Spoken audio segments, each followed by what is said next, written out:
Salutations peuple de YouTube. Alors aujourd'hui on est mercredi le 3 septembre, il est 16h14.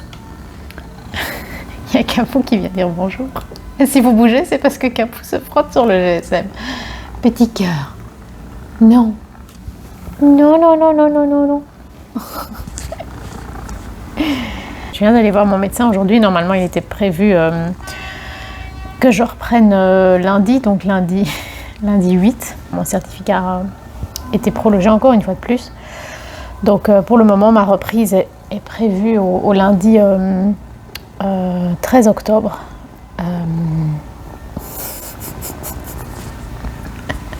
Capou.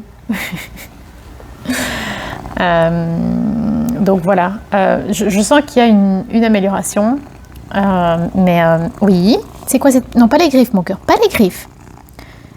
Je peux faire des bisous, mais pas les griffes. Non, pas les griffes mon cœur. Mais qu'est-ce que tu fais? Espèce de petit monstre. Je sens qu'il y a une amélioration, mais il y a aussi encore beaucoup des bas. Il n'y a pas tellement des hauts, il y a plus des vides. Mais il y a clairement des périodes de bas. Pour le moment, c'est pas encore complètement ça. Et j'ai aussi eu une période très compliquée ici avec Capou.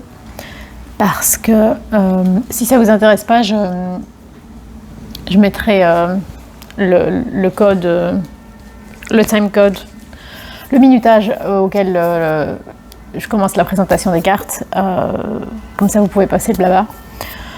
Mais donc avec Capou, donc c'est comme je vous disais, c'est une très longue mission garde-chat qui va durer en tout presque 3 mois. Et je me suis occupée de lui ici déjà depuis plus de 2 mois. Mercredi, donc il y a tout pile une semaine. Un soir, je suis arrivée chez lui pour m'occuper de lui comme d'habitude. Et d'habitude, il arrive dès que j'ouvre, même avant que j'ouvre la porte, il est déjà devant la porte, il essaye de sortir, il ronronne, il fait des câlins, il y a beaucoup d'interactions. Là, quand je suis arrivée, personne, il n'est pas du tout venu à ma rencontre, il n'était pas visible. Et déjà, rien que ça, c'était potentiellement très inquiétant parce que c'est complètement anormal. Les chats sont vraiment des animaux d'habitude qui font tout le temps la même chose. Le rituel est très important.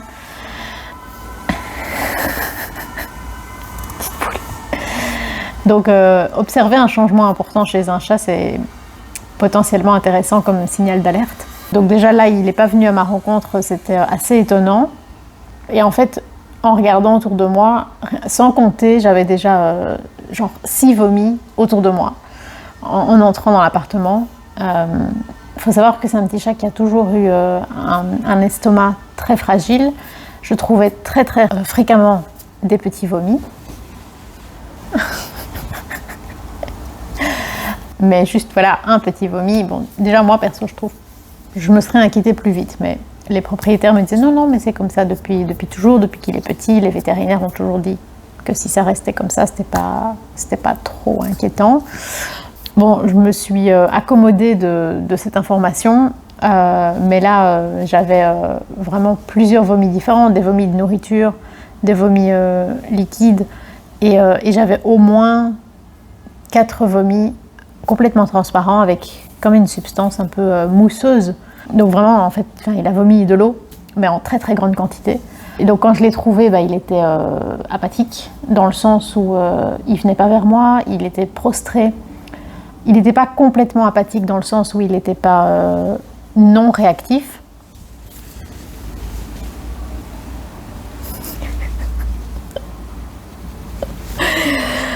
Il n'était pas non réactif, mais il était prostré et il ne ronronnait pas, alors que c'est un petit chat qui ronronne énormément et très très fort. Et très vite. Donc vraiment, ça m'a directement inquiétée et alertée. J'ai immédiatement appelé sa maman pour lui demander son autorisation d'aller avec lui aux urgences. Parce qu'on s'est vraiment mis d'accord avec sa maman que, comme je m'occupais de lui pendant une très longue période, que je faisais pour lui ce que je ferais pour mon chat. Donc elle me faisait confiance au niveau de ma capacité d'évaluation de l'urgence. Donc elle m'a dit oui, si vous pensez que c'est ce qu'il y a de mieux, je vous fais confiance, pas de souci. Donc j'ai appelé mon papa pour qu'il vienne me chercher parce que moi j'ai pas de voiture. Donc dans la plupart des situations ça pose pas de souci, mais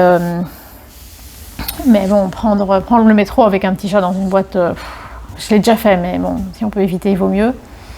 C'est complètement chaotique cette vidéo. Mon papa, il n'y a pas de souci pour qu'il vienne, et donc j'ai appelé la clinique pour voir s'ils avaient une place, pour voir si je pouvais venir avec Capou. Ils m'ont demandé si j'étais sûre de vouloir venir, dans le sens où ils m'ont dit on pouvait envisager que j'observe et qu'on attende demain matin à 9h, enfin le lendemain, donc le jeudi matin, pour voir si son état se dégradait ou s'améliorait. Ça m'a fait un peu douter de moi et puis j'ai dit écoutez, le deal c'était que je m'en occupe comme si c'était mon chat, et si c'était mon chat je serais déjà là à la clinique, donc non, je préfère venir ce soir. Donc on a été, et il était complètement déshydraté, il avait très très mauvaise haleine et des douleurs assez fortes au ventre. Donc la vétérinaire, on a appelé avec la vétérinaire sa maman pour expliquer la situation, et la vétérinaire disait moi ce petit chat je ne veux pas le laisser repartir chez lui, pour moi il faut une hospitalisation. Oui, qu'est-ce qu'il y a?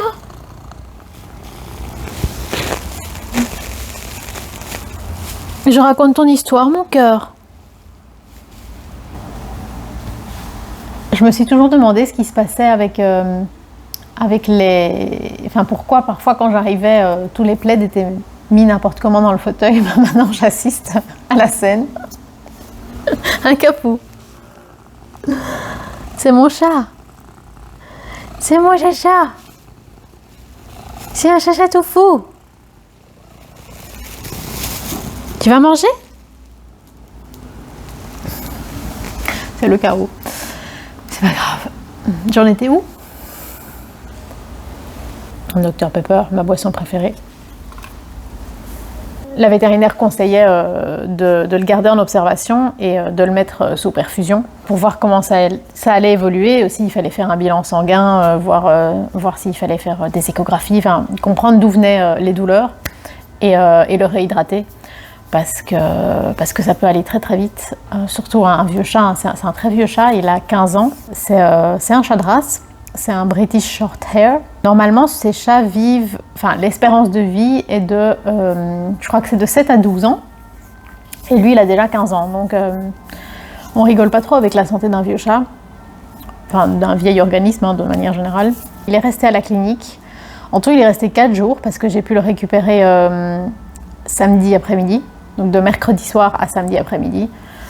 Je suis allée le voir tous les jours, évidemment. Voilà, je vous avoue, j'ai eu très très peur parce que je l'ai vécu avec Potiron. Je sais que ça peut aller très vite une fois que la santé décline. Parce que les chats, les animaux de manière générale, n'expriment pas beaucoup la douleur. Ils la cachent extrêmement bien et du coup, le moment où on voit qu'il y a un problème, souvent on est déjà très avancé dans l'évolution de la maladie, de la douleur, du problème, etc. Donc c'est pour ça qu'il faut vraiment être très attentif aux détails, chez son chat, chez son chien, chez son lapin, chez tout ce qu'on peut avoir, parce que il va en permanence essayer de le cacher. Donc dès qu'on peut déceler quelque chose, il faut prendre l'opportunité pour être sûr que tout va bien. C'est la même clinique à laquelle Potiron a été hospitalisé, donc évidemment c'était pas spécialement facile à vivre. Heureusement, j'ai été en contact avec d'autres vétérinaires. C'est une grosse clinique, donc il y a beaucoup de monde qui travaille là et j'ai pas fait face aux mêmes personnes. Non pas que je pense qu'elles sont pas compétentes ou quoi que ce soit, mais c'était plus pour moi. Je pense que ça aurait été très dur de revivre ça avec les mêmes personnes. Mais voilà, ici c'était d'autres vétérinaires. J'ai vraiment eu peur que Capou puisse plus jamais sortir de la clinique, comme ça a été le cas pour Potiron. Et j'ai vraiment eu peur aussi que, du coup, qu'il décède sous ma garde finalement. J'ai Tout le long, j'ai toujours tenu ses parents informés de tout. Et je vous avoue, moi, si je suis en vacances et qu'on me dit que mon chat va pas bien, genre mon papa me dirait oh, Cara a éternué, je serai déjà dans l'avion pour revenir. Et ici, il n'a jamais été prévu qu'il revienne plus tôt. Personnellement, ça m'étonne beaucoup. Parce que si ça s'était mal passé, est-ce que ça aurait impliqué que c'est moi qui accompagnais Capou jusqu'à la fin? Je l'aurais fait évidemment, hein, moi je l'aurais jamais laissé tomber, mais c'est pas de moi qu'il aurait eu besoin, c'est de ses parents. Donc, mais bon, bref, heureusement, on n'en est pas du tout là, parce que tous les paramètres cliniques étaient bons. Par contre, maintenant, il a beaucoup de médicaments à prendre. Cette intro est interminable. Il a beaucoup de médicaments à prendre à différents moments de la journée. Et c'est encore plus compliqué parce que moi, j'habite pas ici. En tant que garde-chat, je viens tous les jours, minimum 1 heure, souvent plus, pour lui tenir compagnie, pour faire tout ce qui doit être fait. Je n'habite pas ici, je ne le surveille pas 24 heures sur 24. Et donc, c'est vraiment compliqué. Du coup, on a dû s'organiser avec les voisins, donc, qui sont les parents de Miou, qui est le petit chat noir handicapé dont je me suis déjà occupée plusieurs fois. Eux donnent les médicaments du matin et moi je donne les médicaments du milieu de journée et du soir. Et parfois ils repassent aussi tard le soir parce que comme ils habitent à côté c'est plus facile. J'habite pas loin mais bon, je mets quand même un petit 10 minutes à venir, donc c'est vite compliqué en fait. Même si je suis en arrêt, à un moment il n'y a que 24 heures dans la journée, donc c'est pas si évident que ça. Ça paraît très bête, mais le temps passe très vite, surtout quand on va pas bien et qu'on a du mal à s'organiser, je pense. Et cette semaine, ça va encore parce que je n'ai que Capou, mais la semaine prochaine, j'ai le chat de mes parents, Charlie, et Piwi. Donc, ça va être sportif. En tout cas, pour le moment, l'état de Capou a l'air stable. Chaque fois que je viens, il est content, il ronronne, il vient à ma rencontre. On a un peu de mal à le faire manger parce que forcément il doit recevoir des médicaments, donc on met une petite portion de nourriture. Il aime pas le goût, il aime pas l'odeur, donc il réchigne à manger. Ah mon cœur, ah bah oui, tu aimes pas manger avec les médicaments, tu comprends pas ce qui se passe. À la limite, quand on met les médicaments dans son... il lèche mon bras. Quand on met les médicaments dans son ancienne pâtée, ça va. Il mange pas beaucoup, mais il mange. Mais logiquement, il doit recevoir une nouvelle pâtée, une alimentation adaptée à la maladie qu'ils ont décelée, qui est, je sais plus comment ça s'appelle. C'est le fait que l'intestin est irritable. Je crois que c'est ça. Il y a un équivalent chez l'humain, c'est le même genre de maladie. C'est ce que la véto m'a dit. Et ça peut être fort douloureux et c'est ça aussi qui faisait qu'il vomissait aussi souvent. Oh, petite boule. Oh, un chat pétiné. Oui.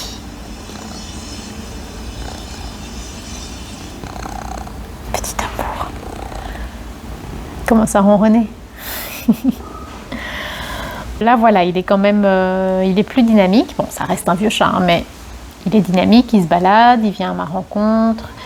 Là, il va à la fenêtre, il va sentir l'air frais. Il mange pas beaucoup, mais il mange. Pour un chat, c'est très important en fait que, même s'il mange peu, mais qu'il continue à manger, parce que la manière dont son métabolisme fonctionne fait que si un chat ne mange pas pendant 48 heures, le foie peut commencer à intoxiquer tout le mécanisme. Sur le long terme, c'est mortel, hein, donc le long terme, non, en quelques jours, ça peut complètement dégénérer. Donc c'est vraiment très important de veiller à ce qu'un chat continue à manger. Des enfants qui jouent dans le jardin. Donc voilà, c'est pas facile. Je serai vraiment rassurée quand ses parents seront rentrés, donc c'est le 11 septembre. Donc encore quand même une petite semaine. J'espère que tout va bien se passer d'ici là, parce que c'est une grosse responsabilité, hein. On se dit, oh, garde-chat, il n'y a rien à faire. Déjà, c'est pas vrai, il y a à faire. Oui. Il y a beaucoup d'amour à donner, surtout. Mon cœur. Quand tout va bien, à la limite, disons qu'il n'y a pas grand-chose à faire. Mais ben, là, ici, enfin, je dois assumer. En fait, il n'y a personne d'autre qui va prendre leur lait. Il n'y a personne d'autre qui va s'occuper de ce petit chat. Et ben, même si c'est trop pour moi, même si j'arrive pas à gérer, ben, j'ai pas de choix, en fait. Ah, mon amour. Je te laisserai pas tomber, tu sais. Petite boule. La plus longue intro du monde. Hein.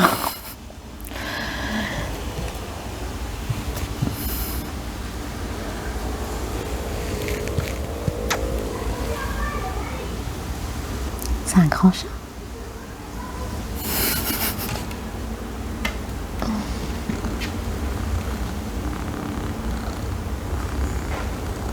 Qu'est-ce qu'elle veut, cette patte? Qu'est-ce qu'elle veut, cette papate?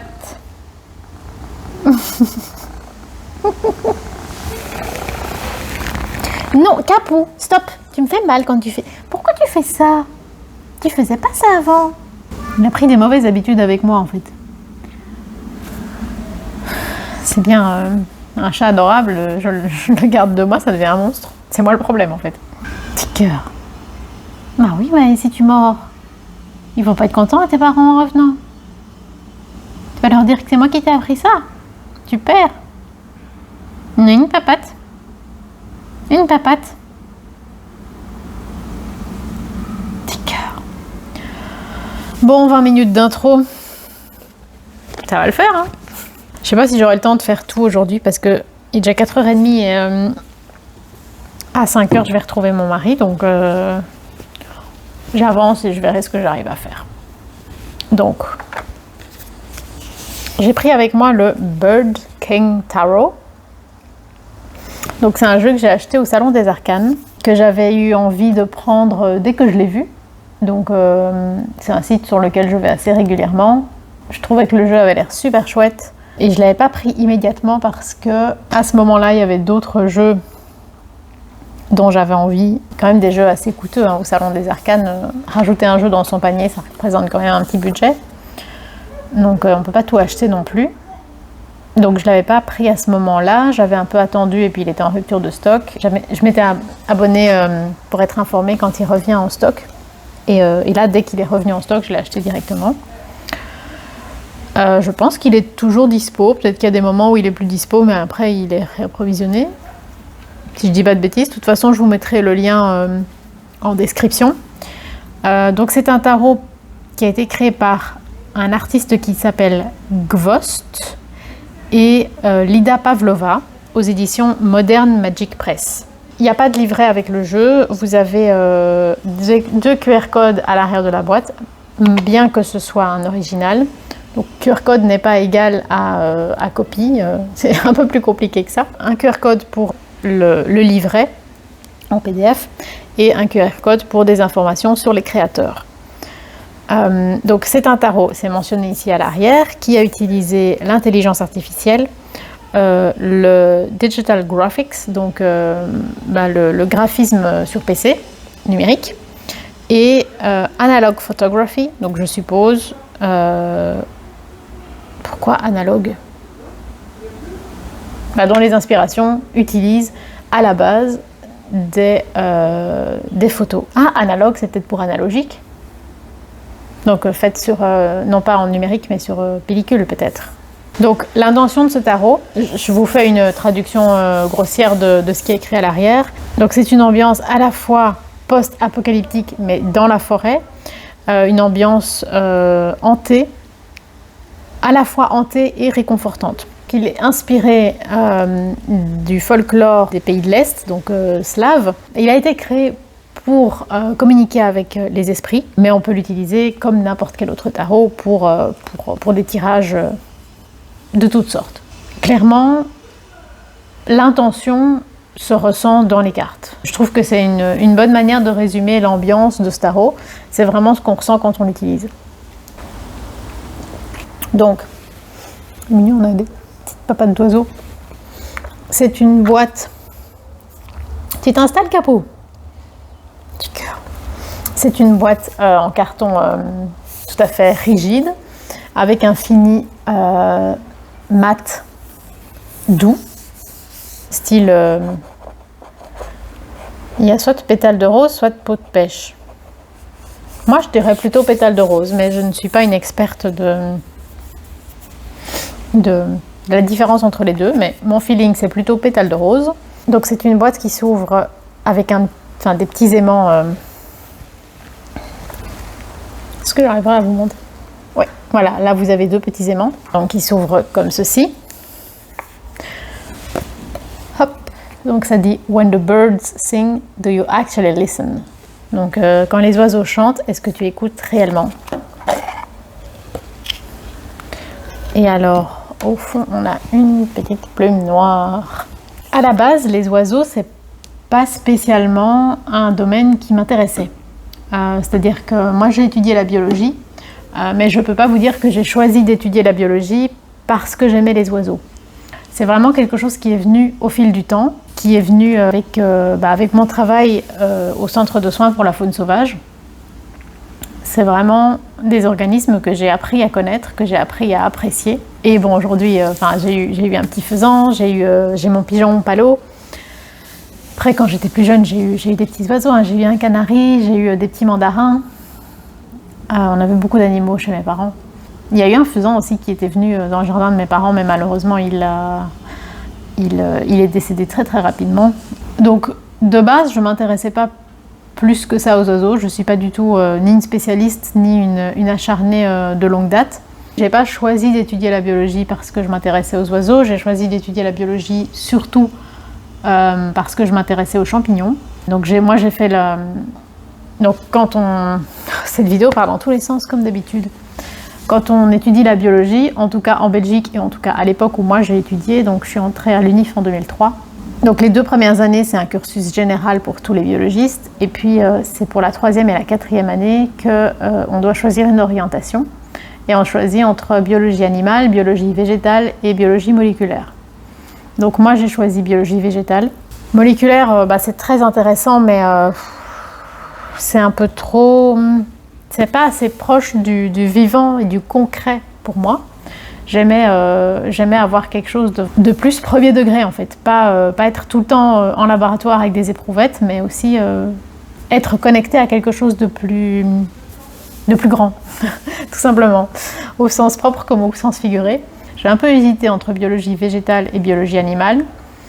C'est très bête, mais ce qui m'a fait décider de ne pas faire biologie animale, c'est le nombre de dissections qu'il y avait dans le cursus. C'est-à-dire que j'ai fait moi-même des dissections en deuxième année. J'ai détesté ça. Non pas que je suis dégoûtée par le corps, non pas que j'ai un problème à la vue du sang, pas du tout. Je détestais l'idée qu'on avait tué un être vivant juste pour que je l'ouvre et que je l'étudie. Ça, c'est vraiment quelque chose qui était difficile à accepter pour moi. Je savais qu'en faisant biologie animale, j'aurais encore plus de dissections à faire et des organismes plus grands, plus proches de nous aussi. Je crois qu'il y avait le chat. Et donc, je me suis dit, oui, mais non. on va garder l'idée d'origine, les champis, et donc aller vers la botanique. Même si les champignons ne font pas partie du règne des végétaux. Donc j'ai étudié la biologie végétale et j'ai fait après mon mémoire, donc mon travail de fin d'études et par après la recherche que j'ai menée en mycologie. Je ne m'attendais pas à raconter tout ça dans cette vidéo. Donc de base, les oiseaux, non, pas spécialement. Aujourd'hui, ça peut sembler surprenant parce que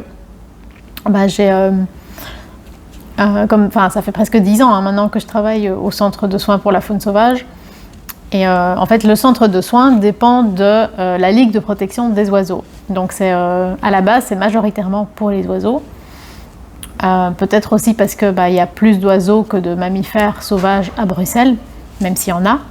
J'ai appris à les aimer, à les connaître et à les comprendre en les côtoyant, en les soignant. Donc voilà, aujourd'hui, clairement, les oiseaux font partie des organismes que j'aime, qui m'intéressent. Donc ce tarot m'intéressait pour cette raison. Ce sera la vidéo la plus longue du monde. On regarde les cartes maintenant.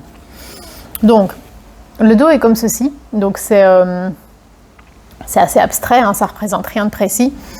Tout est dans les tons verts. Ce tarot en général, s'il y a une couleur pour le résumer, c'est le vert.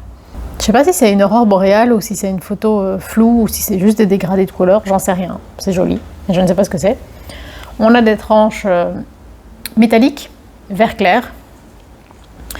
Un vert qui tend plus vers le jaune que vers le bleu.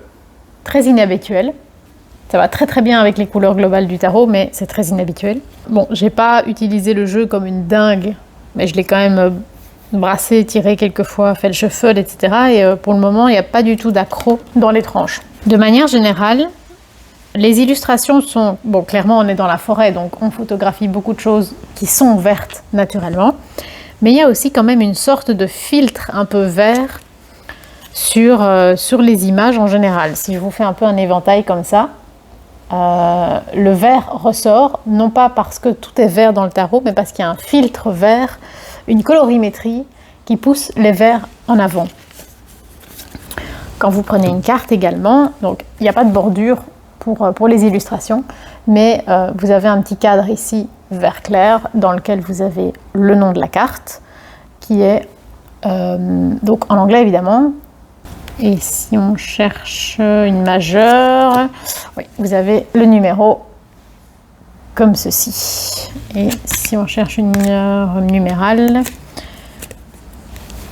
voilà, on a le numéro et puis off et puis le nom de la suite.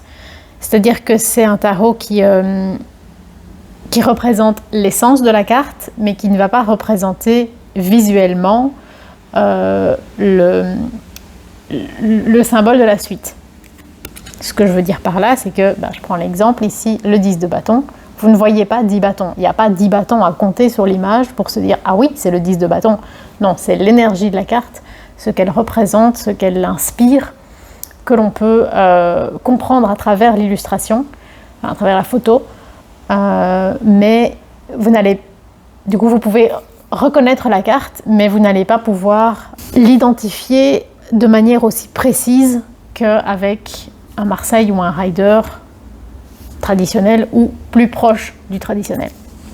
C'est vraiment un jeu très transformé qui du coup sera clairement pas facile pour les débutants. Ça ne veut pas dire que c'est pas une bonne idée en tant que débutant, mais ouais, en premier jeu clairement, à moins que c'est ça qui vous motive à apprendre le tarot, mais je pense que je vous le conseillerais pas parce que c'est quand même fort abstrait.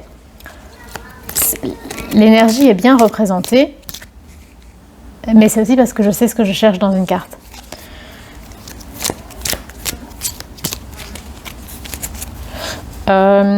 Donc ce sont des cartes tout à fait brillantes. Le dos est brillant. Ah, c'est marrant. Je les ai battus, j'ai tout mélangé et je retrouve... En même temps, le 10 de bâton, oui... Message reçu, hein. Ok.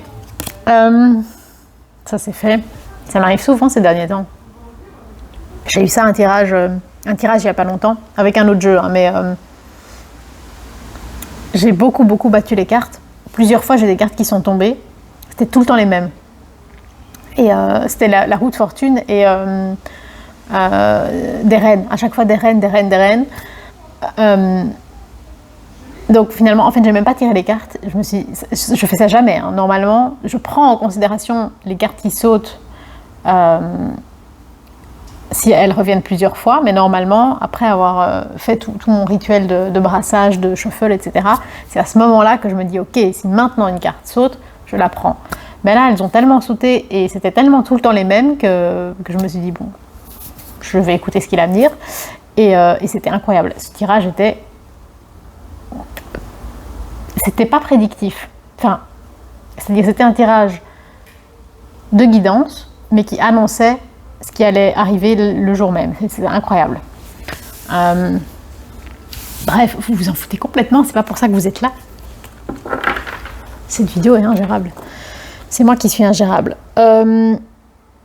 Les cartes sont fort épaisses. Techniquement, c'est ce que la plupart des gens considèrent en francophonie comme un bon cardstock, c'est-à-dire que c'est des cartes épaisses, hein, c'est un gros paquet. Moi, je ne sais même pas le prendre en main, et j'arrive pas à tout prendre. Elles sont très résistantes.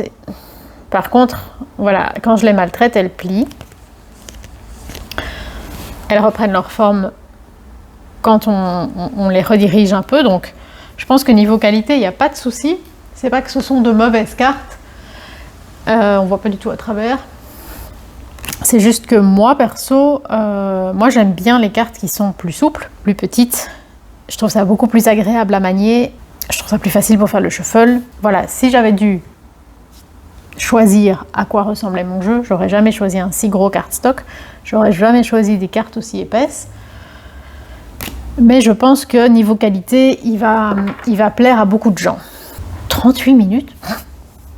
Ok, on n'a même pas encore regardé les cartes. C'est n'importe quoi.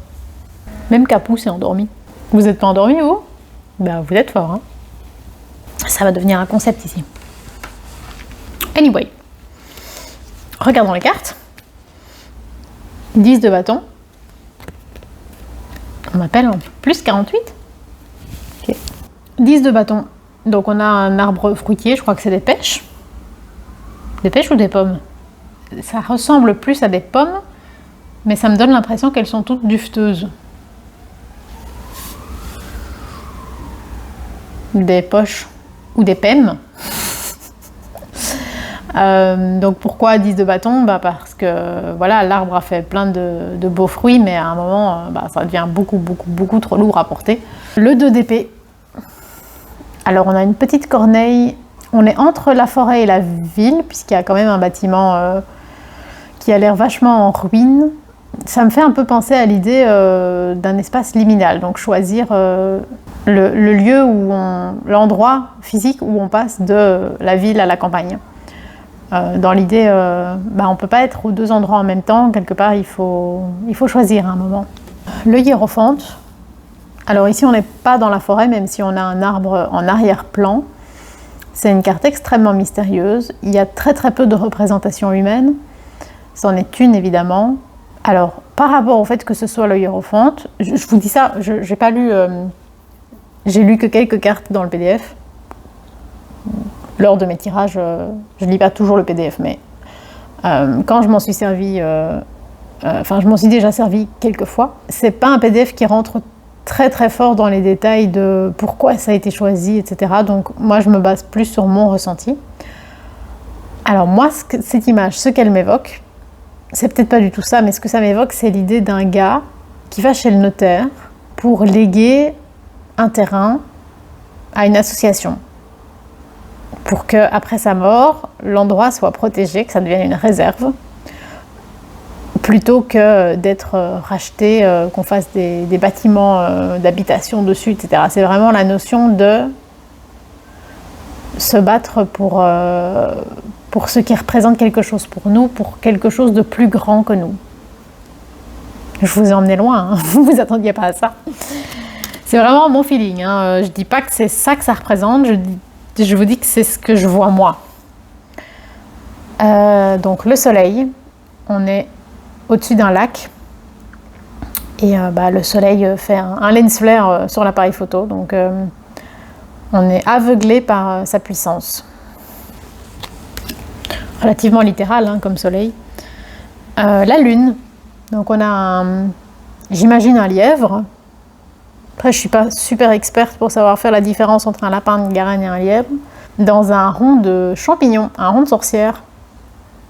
On a l'impression qu'il fait très froid, hein, style que c'est en hiver qu'on a du givre sur les petits brins d'herbe. Je trouve que c'est subtil. Je comprends pourquoi on l'a mis pour la carte de la lune, mais je trouve que c'est aussi c'est une subtilité qui se base sur des ressentis, mais j'ai du mal à mettre des mots dessus. Donc je trouve que c'est une très belle lune qui flirte un peu avec la notion de magie aussi. La notion de magie liée potentiellement à l'enfance. Le magicien, on ne peut pas faire plus magicien que ça. On voit qu'il est dans une une sorte de village un peu désaffecté ou une zone en tout cas où il y a eu des habitations mais qui est clairement plutôt abandonnée. Donc il y a de nouveau beaucoup de mystères. C'est aussi ce genre de choses qui apporte au sentiment de post-apocalyptique. C'est que quand il y a des vestiges, ce sont des vestiges de l'humanité. C'est pas, on n'observe pas l'activité humaine, on observe qu'elle a existé. J'adore l'apocalyptique. Alors l'arcane 13, on a le crâne d'un cervidé, je m'y connais pas assez pour dire lequel, et des oiseaux en fond. Donc moi ça m'évoque l'idée que la vie s'arrête pour les uns mais continue pour les autres. Le prince de bâton. Donc les personnages de cour ont été renommés, donc on n'a pas les dénominations habituelles.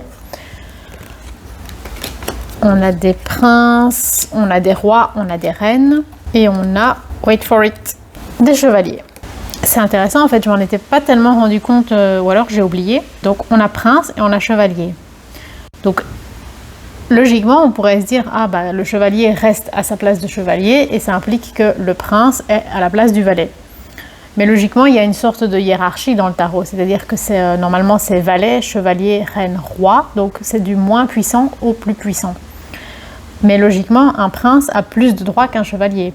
Donc, je ne sais pas, j'ai pas la réponse de dans quel sens on doit les considérer, mais voilà, j'ouvre votre réflexion.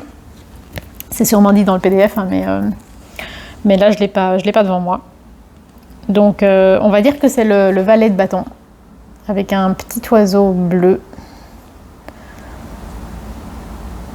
Le 8 de pentacle, où en gros c'est une prairie remplie de fleurs et les petites abeilles qui font leur travail. Très chouette comme 8 de pentacle. Alors la grande prêtresse, donc on a un petit miroir qui est posé sur un arbre et on a la réflexion d'un serpent. L'un des trucs qui rend c'est sublime comme image, moi j'aime vraiment beaucoup. De nouveau, j'ai du mal à mettre des mots précis de pourquoi ça représente bien la grande prêtresse, mais c'est comme s'il y avait un sentiment que c'était bien choisi. Donc c'est en ça que je trouve que c'est un tarot subtil, intelligent et donc intéressant mais pas facile, parce que ça joue sur le ressenti, et le ressenti c'est quelque chose qui vient aussi avec le travail, avec les années. Je prétends pas être une tarologue accomplie, mais bon, je tire quand même déjà depuis quelques années, donc j'aurais peut-être pas su l'utiliser aussi bien il y a quelques années. L'une des choses qui fait que je trouve que cette carte est extrêmement mystérieuse, et je ne sais pas si c'est l'idée que c'est bien fait ou si c'est parce que c'est mal fait, mais c'est en termes de zone de netteté. En fait, le serpent est super net, super bien défini, mais il y a plein d'autres éléments qui sont beaucoup plus flous et qui sont pourtant à la même distance. En général, c'est ce genre d'élément qui peut vous mettre sur la piste de l'intelligence artificielle. C'est qu'il y a la présence de quelque chose d'illogique en termes de gestion de la netteté par rapport aux distances. Moi, j'y suis très sensible parce que comme je suis très très myope, c'est quelque chose que j'observe beaucoup dans la vraie vie. Dès que quelque chose est éloigné, même avec mes lunettes, je le vois beaucoup plus flou que s'il était plus près. Donc j'ai une assez bonne habitude qu'il y ait une logique dans la gestion des flous des choses. Et donc, sur une image générée par intelligence artificielle, il y a souvent des erreurs à ce niveau-là, parce que la machine ne comprend pas spécialement cette logique comme la réalité physique des choses. Et donc c'est un des éléments par lesquels je peux, mieux que certaines personnes, déceler l'intelligence artificielle. Et clairement, sur cette image, on le ressent. Non seulement le serpent est ultra net, mais en plus il y a des zones sur le tronc qui sont ultra nettes, alors que le miroir est au même endroit et lui il est complètement flou. Donc clairement ça sent très très fort l'IA, mais ça ajoute une dimension onirique que je trouve fascinante. Donc clairement, je me désole. Enfin, clairement, je suis d'accord que l'IA va faire des ravages sur l'humanité pour les artistes, mais pour tout le monde. Hein. Je pense que tout le monde peut craindre pour son métier. Personne n'est à l'abri, mais il n'y a pas que du mauvais non plus, parce que voilà, j'aime. Il y a une dimension dans les images IA que j'aime. Cette vidéo est interminable.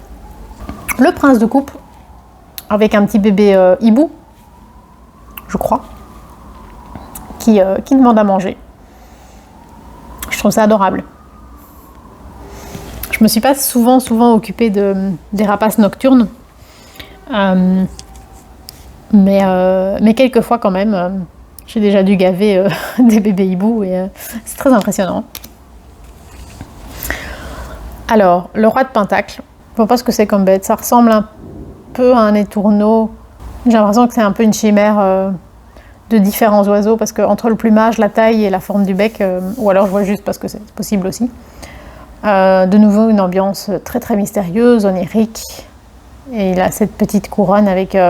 en vrai, j'ai l'impression que que sa couronne, ça pourrait potentiellement être genre un insecte. Vous savez, qui est posé sur sa tête avec ses pattes en l'air comme ça. J'aime beaucoup. La reine de Pentacle, j'ai l'impression que c'est un moineau. Donc peut-être que ici l'idée c'était de représenter aussi un moineau. Ça peut peut-être être un moineau. Après, moi je connais les moineaux d'ici, mais selon où on est dans le monde, il y a différentes sous-espèces aussi, ou espèces tout simplement. Le moineau, c'est pas une espèce, c'est un genre. Le 9 d'épée. Alors, je ressens plusieurs choses différentes avec ce 9 d'épée. La notion d'avoir plusieurs oiseaux comme ça au sol, potentiellement morts ou en détresse, pour moi c'est une vision de l'enfer, hein, ça c'est sûr. Ça me fait penser aussi parfois aux conséquences de certains feux d'artifice qui devraient être complètement interdits vu les conséquences que ça a sur la faune. Donc moi ça me fait penser à ça, donc à la peur que ça engendre chez les animaux, mais ça peut aussi faire penser à la peur que certains oiseaux engendrent chez les gens, avec notamment Hitchcock. Surtout ici c'est des corneilles, donc c'est quand même des animaux très impressionnants. Alors je continue cette vidéo maintenant, donc on est jeudi le 4 septembre, il est 15h15.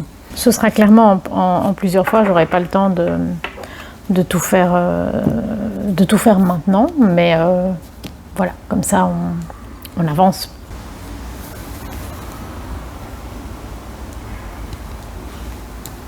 Le 8 d'épée est très très beau, hein, entre deux buildings abandonnés.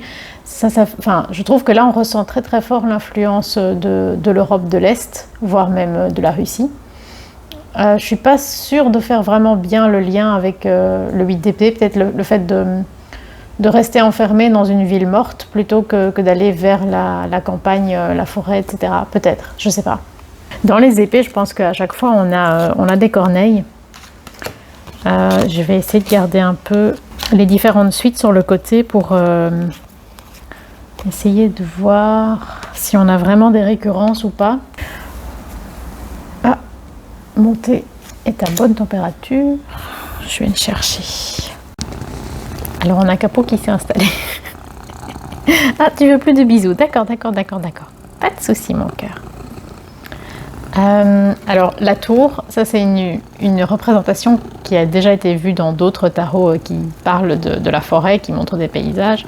Donc c'est la forêt en feu. Évidemment, c'est très pertinent. Alors pour le 9 de coupe, j'imagine que c'est l'idée que c'est un fantôme qui apparaît dans la brume.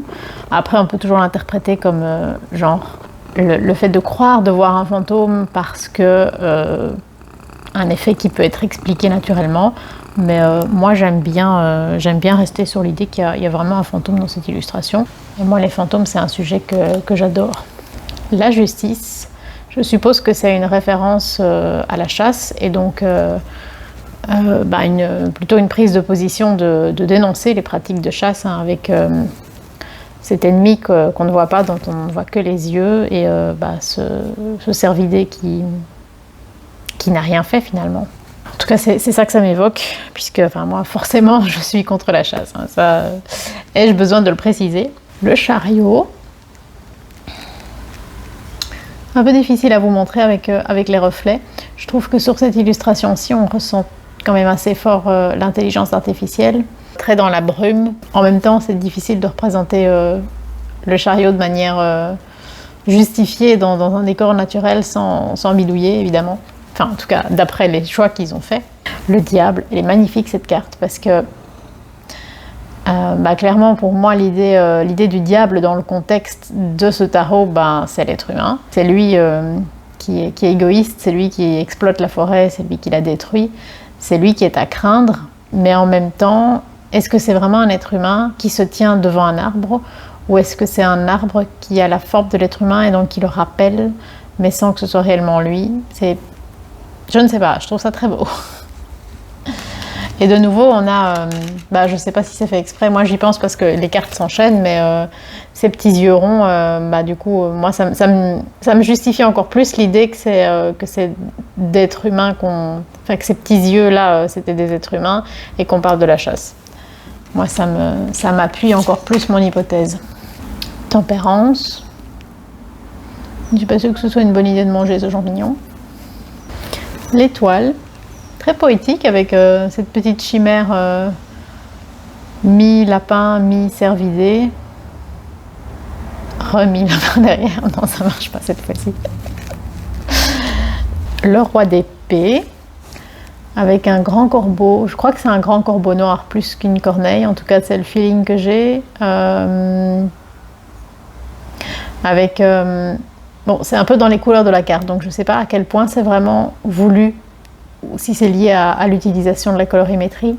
Mais le fait que l'oiseau ne soit pas complètement noir, mais il y ait vraiment toutes des teintes visibles dans le noir, c'est très intéressant parce que, en fait, quand vous regardez les corvidés, que ce soit les corneilles ou les corbeaux, vraiment à la lumière, on se rend compte que ils sont pas uniformes. C'est plein de noirs différents, plein de noirs avec des reflets différents en fonction des zones de leur corps.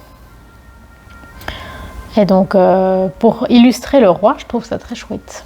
Le monde, avec une éclipse. Très mystérieux comme monde.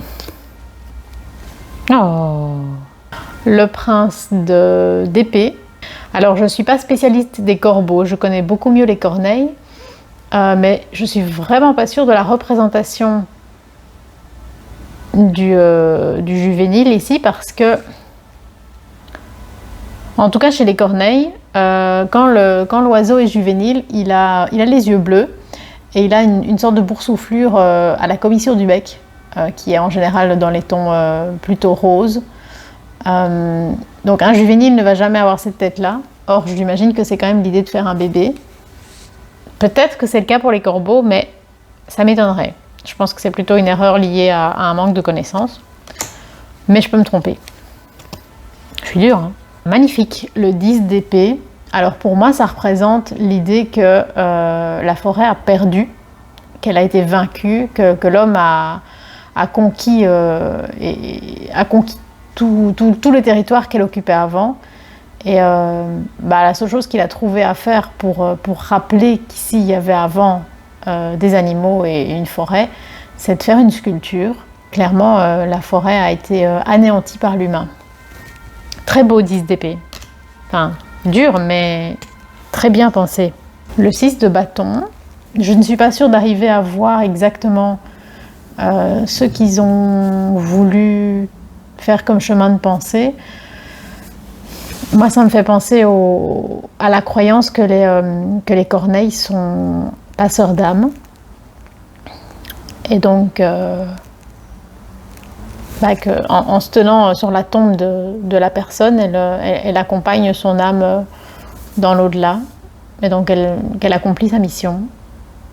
C'est ce que je reçois, mais je ne suis pas du tout sûre que ce soit ça l'intention. Et donc, on remarque aussi que Déjà, on a des corvidés ailleurs que dans les épées. Toutes les épées sont représentées par des corvidés. Mais par contre, les autres suites, il n'y a pas spécialement une continuité d'espèces. C'est surtout la suite des épées qui a été pensée d'une certaine manière, j'ai l'impression. Après, par rapport au thème, les notions de folklore, de forêt hantée, tout ça, je trouve que ça colle particulièrement à la suite des épées. Le thé que je bois ici, c'est un mélange de thé vert, thé noir, à la violette et parfumé au macaron, si je dis pas de bêtises, de chez Maison Bourgeon, c'est délicieux. C'est un délice. Et Capou s'est installé près de moi. Petite poule. Le 5 de Pentacle, qui me touche énormément, enfin, toute la question des fantômes me touche beaucoup. Et c'est ce que je ressens en voyant ça, c'est l'idée des âmes forcément qui ont perdu la vie et qui se sont perdues en chemin, qui errent pour chercher quelque chose, mais peut-être même qu'eux, ils savent plus ce qu'ils cherchent. Magnifique, j'aurais pu acheter le jeu rien que pour cette carte. Le 4 de coupe,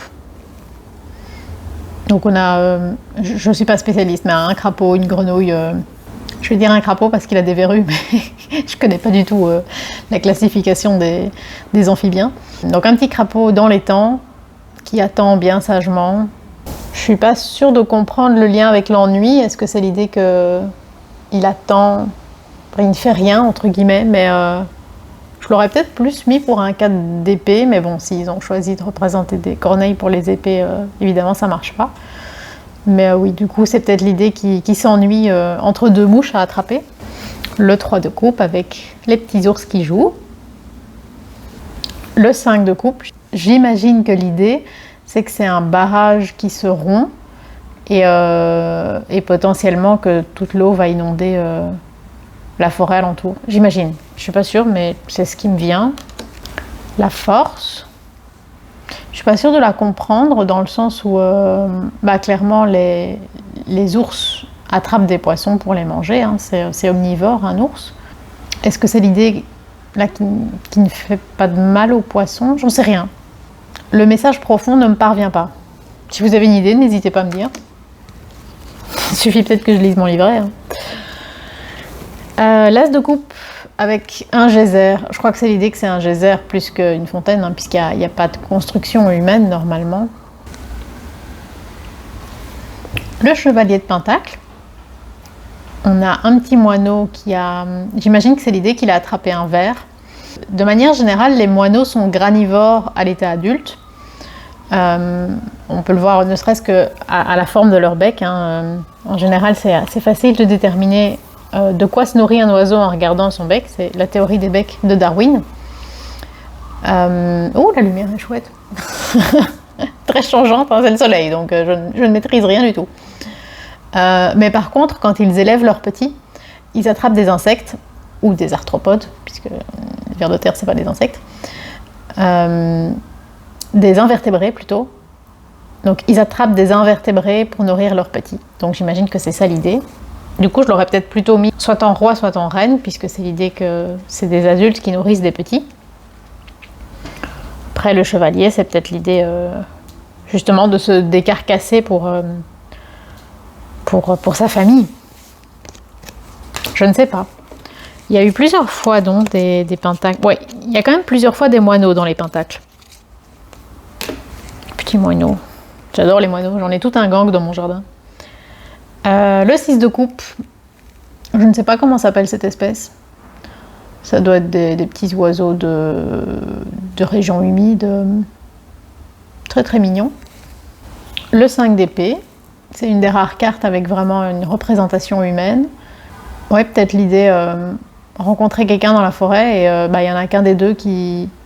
Enfin, rencontrer quelqu'un d'autre dans la forêt et il n'y en a qu'un seul des deux qui va en sortir. Et du coup, on n'a pas de corvidé sur cette carte-ci. J'adore les couleurs en tout cas. La reine d'épée. C'est joli parce que dans la couronne, on a un peu cet effet de... On voit une couronne toute faite comme si elle était en métal. Et puis, dans les détails, on peut imaginer qu'en fait, elle est faite de ces petites plantes. Bon, après, ça crie l'intelligence artificielle, cette illustration, mais j'aime bien. Je trouve ça très joli.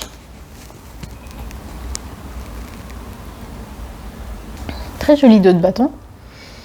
Alors moi j'imagine que c'est un renard. C'est un chat clairement pas, un loup ça m'étonnerait. Non, je vois un renard moi. Dans la brume, très joli. Le jugement qui est super mystérieuse, une porte qui s'ouvre sur nulle part, enfin au milieu de nulle part et qui donne sur la lumière. Ça fait penser évidemment à l'au-delà. Je le trouve très intelligent ce tarot, vraiment pas facile, pas immédiat, mais vraiment chouette. Vous n'êtes pas à l'abri d'être renversé par Capou qui va venir se frotter sur le GSM. Le 4 de Pentacle, c'est une carte pour laquelle l'écureuil a déjà été choisi dans d'autres jeux. Évidemment dans l'idée de... un peu l'idée de la silogomanie, hein, de faire des réserves à l'infini. Le 3 de Pentacle, où on a, j'imagine, une équipe de bûcherons qui viennent travailler dans la forêt. J'aime bien le fait qu'on ne voit jamais les visages des personnages et j'aime bien l'idée de la lumière à la place des yeux ou des visages. Ça donne quelque chose une dimension un peu monstrueuse à l'être humain qui me parle beaucoup. Allez, monstrueuse et terrifiante dans l'idée que c'est en se mettant à la place des animaux qui voient débarquer des êtres humains dans leur environnement naturel, quoi. Le 7 de bâton, un petit hérisson très intelligent comme choix, vu que le hérisson se protège en se mettant en boule, donc clairement il montre ses limites, il se protège, hein, tout simplement. J'aime bien les hérissons. Par contre, par rapport aux couleurs de ce petit hérisson, je me demande si c'est pas un hérisson africain, et donc je crois que c'est une espèce potentiellement africaine, et donc qui dans nos régions, en Europe, n'est pas présent à l'état sauvage, mais parfois adopté comme animal de compagnie. Je suis pas sûre de moi à 100%, donc peut-être que je raconte de la merde. Le 7 de Pentacle, je suis pas sûre de le comprendre à 100%. Est-ce que c'est l'idée que il y a un parallèle qui est fait entre la richesse matérielle des hommes, donc l'argent, la monnaie, et l'argent, la matière, quoi, ce qui a de la valeur, qu'il y a un parallèle qui est fait entre la valeur humaine et ce qui a de la valeur pour les animaux, donc les petites baies qui mûrissent, qui sont disponibles en hiver. Je ne sais plus comment s'appelle cette plante, j'aimerais bien en avoir une dans mon jardin d'ailleurs. C'est un buisson qui fait des petites baies vraiment toutes blanches, du coup qui, selon mon point de vue, c'est vraiment un truc merveilleux. Ça fait un peu sortie d'un conte de fées. Et c'est en hiver qu'on voit ces petites baies. Quand il n'y a plus rien d'autre, vous avez juste des petites baies blanches. Je trouve ça magnifique. Et c'est ça la richesse de la nature. Pour les animaux, c'est ça qui compte parce que ils doivent manger et eux, c'est avec ça qu'ils vont pouvoir manger. Moi, c'est ça que je comprends. Dans l'idée, l'homme investit dans la richesse et les animaux, ils doivent investir dans leur recherche de nourriture. Voilà, je suis pas sûre que je suis très claire, mais c'est ce qui me vient. Alors, on a un certificat d'authentification, d'authenticité plutôt, qui a le même dos que le jeu. Donc moi, je le laisse dedans un peu comme un joker. Le 4 d'épée, qui est, j'imagine, le soleil qui perce à travers les nuages après un gros orage. Je trouve ça très beau, mais je suis pas sûre que moi, je l'aurais lié à la notion du 4 d'épée. Là, il y a un truc qui m'échappe. Le 10 de Pentacle avec une maison abandonnée au milieu de nulle part qui a été reconquise par la végétation. Très beau. Ça pue l'intelligence artificielle, mais c'est très beau. Je suis pas sûre de comprendre toute la portée symbolique, mais j'aime bien. Le 9 de Pentacle, je crois que c'est un renard d'eau. Non, un jeune renard. On a un jeune renard dans un abri qui, de toute évidence, a été construit par l'être humain. Alors moi, je le comprends comme étant quelqu'un qui a créé un jardin accueillant pour la faune et qui a le plaisir immense de pouvoir observer la nature dans son jardin. Et c'est le type de jardin dont je rêverais personnellement. Mais bon, au centre de Bruxelles... Enfin non, en fait, on a plein de renards à Bruxelles, mais Ça dépend un peu des lieux et dans le quartier, enfin dans le bloc où je suis moi, les murs sont trop hauts pour les renards. 5 de bâton avec une bataille entre 2 corneilles pour, j'imagine, pour redéfinir les limites d'un territoire. Ça aurait été bien aussi en 7 de bâton. C'est parce que le fait d'avoir une querelle, en effet, c'est bien pour un 5 de bâton. Moi, comme je le lis à l'idée que s'il y a querelle, c'est parce qu'il y a redéfinition des territoires, je l'aurais plutôt mis en 7. Mais c'est pas un mauvais 5 de bâton. Je suis chiante, hein. J'ai mangé une feuille de thé. Alors, le 4 de bâton, on a un petit kiosque abandonné au milieu d'une prairie et tous les petits canards qui viennent s'y reposer. C'est très poétique. Je suis pas sûre que ce soit la meilleure représentation du 4 de bâton, mais c'est très poétique. Je vais m'arrêter là pour aujourd'hui parce que je dois absolument aller poster des colis Vinted et faire 2-3 courses. Et voilà, j'ai pas beaucoup de temps aujourd'hui malheureusement. Mais on continue ça soit demain, soit samedi. Voilà, à plus tard. Alors, troisième partie de cette vidéo. Aujourd'hui, on est vendredi le 5 septembre, il est 15h51. J'ai essayé de repositionner un peu tous les plaids comme l'avait fait la maman de Capou, parce que, en fait, je sais plus si je l'ai dit ou pas, mais Capou a eu des puces. Aucune idée d'où ça vient, j'ai jamais eu ça avec aucun garde-chat. Aucun des chats dont je me suis occupée n'a eu de puce. Mon chat n'a pas de puce, donc je sais pas d'où ça vient. Toujours est-il qu'il a fallu le traiter, et donc j'ai dû nettoyer toute la maison et nettoyer tous les plaids. Donc j'ai essayé de repositionner plus ou moins comme c'était. C'est pas exactement pareil, mais voilà, on va dire que I tried. Et donc on va terminer ensemble l'analyse de ce joli tarot. Et en fait, finalement, ma mission va être un milli poil plus courte que ce qui était prévu. Normalement, ils revenaient le 11 septembre et ils reviennent normalement le 8. Bon, vous allez me dire, ça change pas grand-chose. Sur 3 mois, c'est pas 3 jours qui vont changer quelque chose. Mais en fait, ça fait assez bizarre parce que cette mission était un peu interminable. Surtout, non pas que c'était pas gai de prendre soin de Capou, pas du tout, mais 3 mois c'est vraiment très très long. Surtout la période ici, la semaine pendant laquelle il a fallu lui donner des médicaments 3 fois par jour. C'est pas facile à organiser dans ma vie. Donc c'était très très intense et puis pouf, c'est fini. Donc, mais bon, j'ai vraiment essayé de prendre soin de lui du mieux que j'ai pu. Oh mon amour, tu as été mangé? Tu te lèches les babines? C'est bien, petit cœur. Donc voilà, Ice tea pétillant. Vous me voyez toujours boire de la merde, mais je vous promets que je bois de l'eau tout au long de la journée. Hein. Bon, on continue. Pour les amoureux, on a un couple de... Je ne sais pas si c'est des pigeons ou de tourterelles. On est fort en contre-jour. De ce que je vois, à mon avis, c'est des pigeons bisets, donc les pigeons des villes. Il faut savoir que le pigeon est monogame. Et il reste, tout au long de sa vie, il reste avec le même partenaire. Enfin, vous savez ce que ça veut dire monogame. Donc très bon choix pour les amoureux. Petit pigeon d'amour. On a une carte supplémentaire qui est The Bird King, donc l'oiseau roi ou le roi oiseau. Je suis pas trop sûre de comment on traduirait de la meilleure manière en français. Donc c'est le nom du tarot. Alors c'est très bizarre parce que d'un point de vue morphologie, c'est une corneille. D'un point de vue couleur, c'est un merle. Donc ils ont pris une corneille et lui ont mis un bec jaune comme si c'était un merle. Mais ça marche pas comme ça normalement.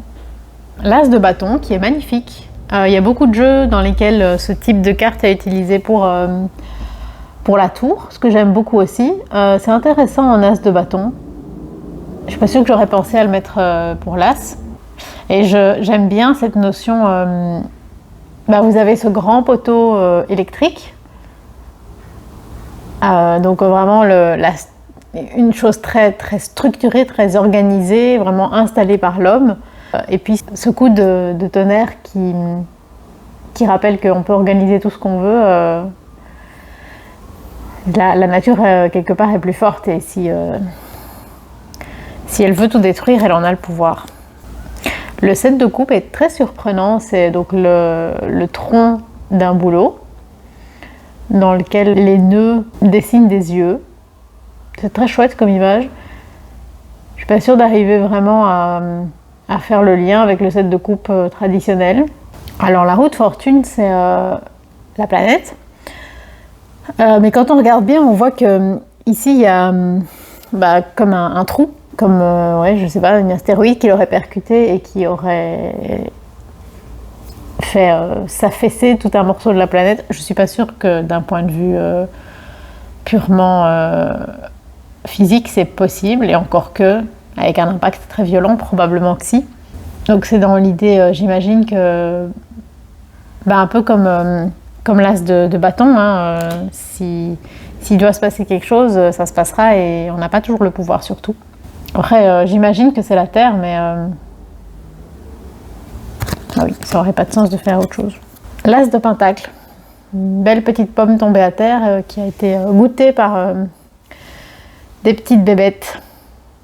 C'est ce qui se passe en boucle dans mon jardin. On a un très grand pommier qui, selon les années, parfois donne des pommes, parfois n'en donne pas, mais quand il en donne beaucoup. Mais comme mon jardin, c'est un peu la jungle, et c'est le but, il y a beaucoup de pommes qui se font bien manger. J'aime bien parce qu'au sol, on voit qu'il y a plein de mousse. J'aime bien les mousses. Dans la classification, les mousses, elles font partie de... C'est quoi, une classe? Une classe ou un ordre? Je ne sais plus. L'ordre, peut-être, des bryophytes. L'empereur, c'est... je ne sais pas si c'est une corneille ou un grand corbeau noir. Peut-être bien un corbeau quand même. On voit que sur son plumage, il y a toutes des mousses. Je ne sais pas si c'est intentionnel ou si c'est l'IA qui a fait un truc étrange et voilà, c'est resté comme ça. J'aime bien. L'impératrice, c'est une ours en contre-jour dans la forêt. C'est très très beau. J'aime vraiment beaucoup. Pour le pendu, nous avons le chat forestier.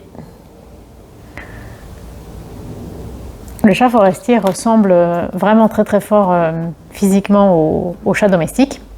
Et d'un point de vue pratique, l'hybridation est toujours possible, c'est-à-dire que le chat domestique n'est pas réellement une espèce, il sait toujours faire des petits avec le chat sauvage. Le chat sauvage a vraiment des besoins très très différents du chat domestique. Il est beaucoup plus solitaire, il a besoin d'un territoire immense, il est très très très craintif, c'est très rare de le voir et il n'y en a plus beaucoup dans les forêts. Il revient petit à petit avec les nouvelles normes de protection des territoires et de la biodiversité, mais ça reste une espèce assez fragile.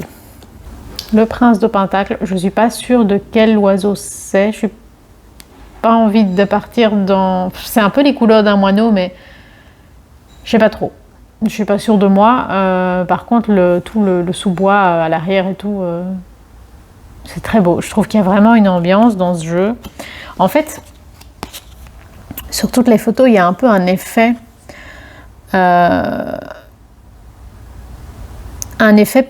pellicule argentique. Et je pense que c'est ça qu'il voulait dire par quoi? Je l'ai lu quelque part. Analogue. Je l'ai dit au début. Analogue photographie. À mon avis, c'est ça qu'ils veulent dire. C'est le fait de prendre des photos avec une pellicule, comme on faisait, moi quand j'étais petite, c'est comme ça qu'on faisait les photos. Ça veut dire à quel point je suis vieille, mais voilà, finalement, les appareils photo numériques, c'est quand même relativement récent. L'as d'épée, avec une lance. Bon, dans une forêt, ça m'évoque pas grand-chose de positif, dans le sens où ça évoque plutôt la chasse, donc... mais bon. Ça paraît pas mal pour un as. Très jolie photo pour l'ermite. Est-ce que j'éteindrai pas? C'est quoi qui fait ce... Je crois que c'est les lumières de la cuisine. Ça va continuer à m'embêter, je vais les éteindre. Il faut manger. Il faut manger pour être un grand chat.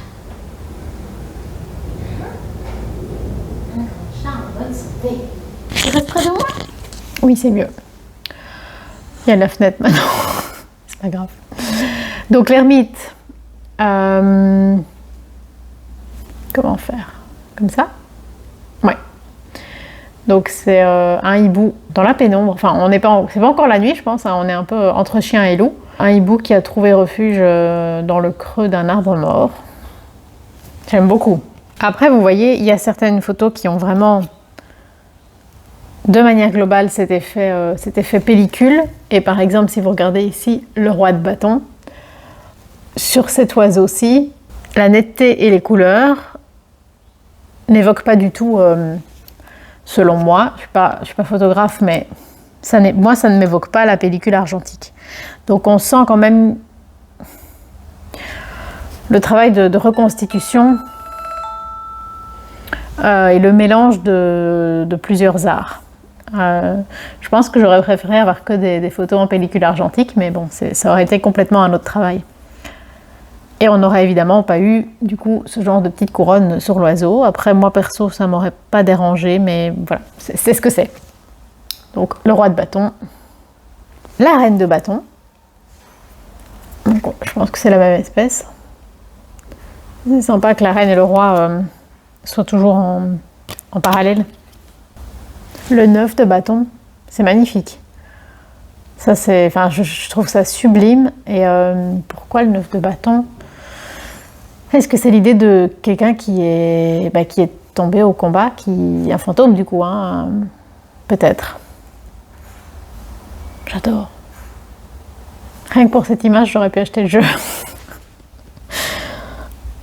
Non, j'aime vraiment beaucoup. Finalement, je trouve que, vous voyez, ce type d'image-là me parle beaucoup plus que d'avoir une couronne et des couleurs hyper flash sur un oiseau. J'aurais préféré l'oiseau avec des couleurs plus réalistes sans la couronne, et ça aurait mieux été avec ce type de photo. Et genre, ça et ça, j'adore. Ça a une ambiance de fou. C'est très très beau.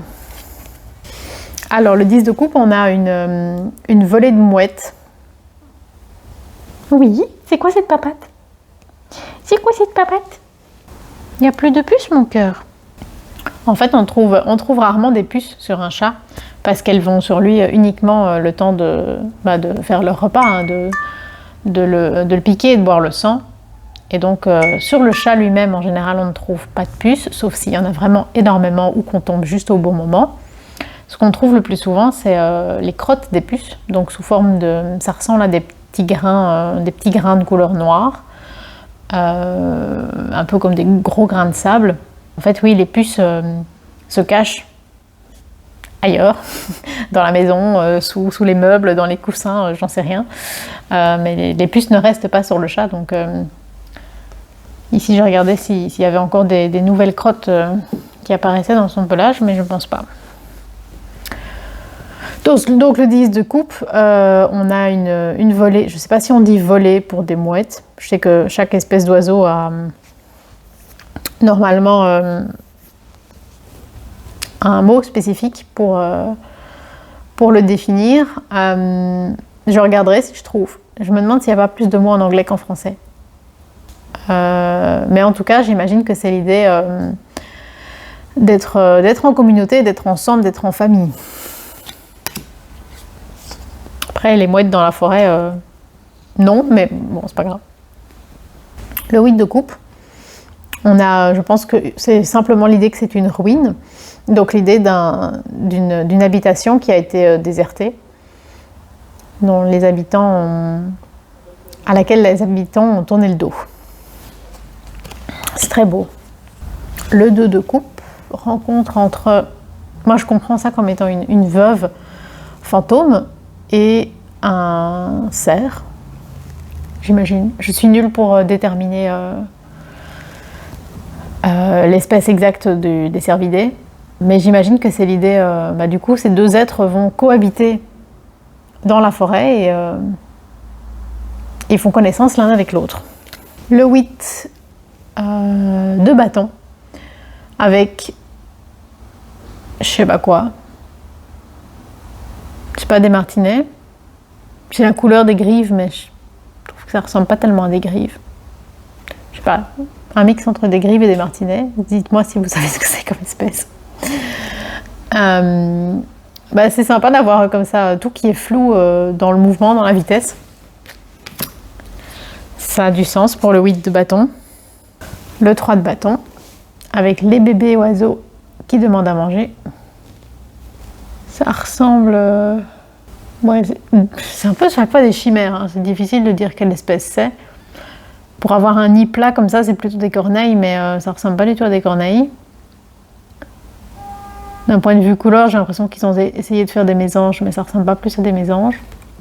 Je sais pas, c'est l'idée que c'est des bébés oiseaux. Je crois qu'il faut pas essayer d'aller plus loin que ça.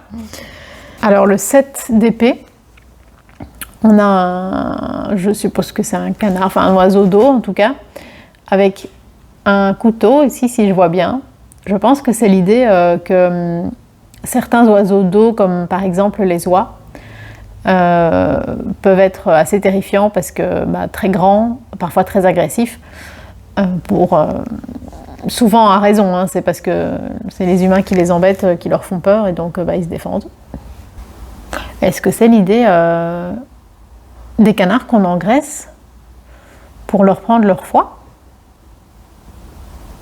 Aucune idée. Ik weet het niet. Le 3 d'épée. Donc là, j'imagine que c'est des gens qu'on a perdus. Des fantômes. J'aime bien l'idée, mais je pense que d'un point de vue pratique dans la réalisation, j'aurais aimé un truc moins glowy, plus sombre, plus mystérieux. Vous allez me dire, c'est déjà pas mal sombre et mystérieux. Mais... le 6 d'épée, donc ça j'imagine que ça représente l'idée de la migration. Peut-être que c'est aussi lié à l'idée que la forêt est en feu, comme sur la carte de... Je crois que c'était la tour. Donc soit la fuite parce que l'environnement est devenu dangereux, soit la migration parce que le climat ne correspond pas aux besoins de l'espèce. Et donc, en tout cas, c'est l'idée d'aller ailleurs pour espérer y être mieux. Le chevalier d'épée avec cette corneille qui prend son envol. Avec les couleurs, on a peut-être aussi l'idée qu'on est toujours dans le feu. Hein. Ce n'est pas impossible. Le 2 de pentacle avec ces deux petits lapins. Je suis pas sûre de comprendre l'idée. C'est très joli, mais je suis pas sûre de comprendre la portée symbolique. Le roi de coupe avec ce hibou.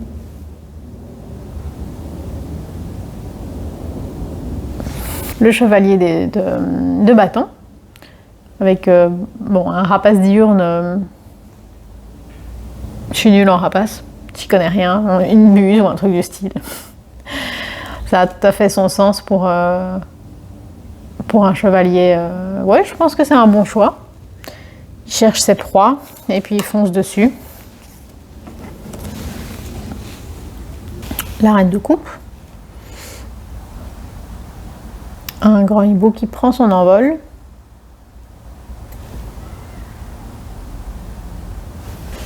Le fou. Donc c'est un bébé canard. Et je suppose que c'est l'idée que c'est une bouche d'égout et il va voir qu'il y a de l'eau et donc il va avoir l'idée folle de sauter et évidemment c'est pas une bonne idée. Pauvre petit Lolo. Le chevalier coupe avec une chouette. Je crois que c'est une chouette effraie. Je m'y connais pas très bien. Mais c'est très très beau. Et on termine avec le 6 de pentacle avec un petit merle qui dépose une pièce sur une tombe. La relation entre la tombe et la pièce, moi ça me fait penser à, vous savez, cette tradition qu'on avait de mettre une pièce dans la main des défunts pour payer le passeur. Désolée, ma montre fait beaucoup de bruit. Je vais couper le son, mais bon, on a presque fini. Mais Ça m'embête. Donc le fait de donner une pièce aux morts pour payer le passeur pour traverser le Styx. Du coup, je ne sais pas si c'est l'idée que le merle vient apporter lui-même la pièce ou il vient piquer la pièce qui était là. En général, c'est plutôt les corvidés qui cherchent les trucs brillants. Donc, je sais pas, mais là, c'est clairement un merle. Hein, ça, mais c'est très beau, en tout cas, très poétique. Bah voilà, on a fait le tour de ce tarot que j'aime vraiment beaucoup, qui est pas facile. Tu viens pas dire au revoir, Capou? Oh, petite boule. Oh, tu t'installes? Petite boulette. Mon amour. Faut que je vous le montre quand même. Ça va, il est pas trop stressé là.